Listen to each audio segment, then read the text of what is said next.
Chiranjeevi no చెప్పిన కథతో Balayya industry hit. Cinema ఇండస్ట్రీలో ఒక సినిమా కథ చాలా మంది హీరోల దగ్గరకు వెళ్ళి చివరకు ఒక హీరోతో ఫైనల్ అవుతుంది.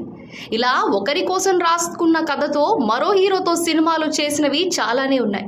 కొన్నిసార్లు ఒక హీరో నో చెప్పిన కథతో మరో హీరో సినిమా చేసి బ్లాక్ బస్టర్ అందుకున్న సందర్భాలు చాలా ఉన్నాయి. అలాగే మెగాస్టార్ చిరంజీవి కోసం రెడీ చేసిన కథతో బాలయ్య బాబు సినిమా చేసి ఏకంగా ఇండస్ట్రీ హిట్ కొట్టారు.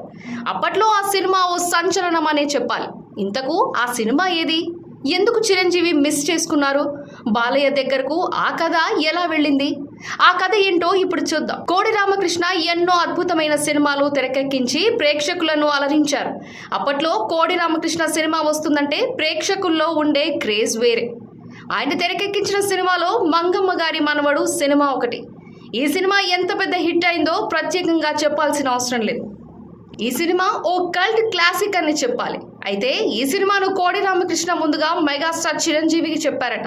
అయితే ఆ కథ నచ్చకపోవడంతో చిరంజీవి నో చెప్పారట. దాంతో కోడి రామకృష్ణ ఇదే కథను బాలకృష్ణకు చెప్పారట. ఆయనకు కథ నచ్చడంతో వెంటనే ఓకే చెప్పారట. దాంతో ఈ సినిమాను రూపొందించారు. మంగమ్మ గారు మనవడు సినిమా సంచలన విజయం సాధించింది. అలాగే ఈ సినిమా హీరోయిన్గా బాలయ్య సరసన సుహాసినిని ఎంపిక చేశారు. భార్గవ్ ఆర్ట్స్ పతాకంపై ఈ సినిమాను నిర్మించారు.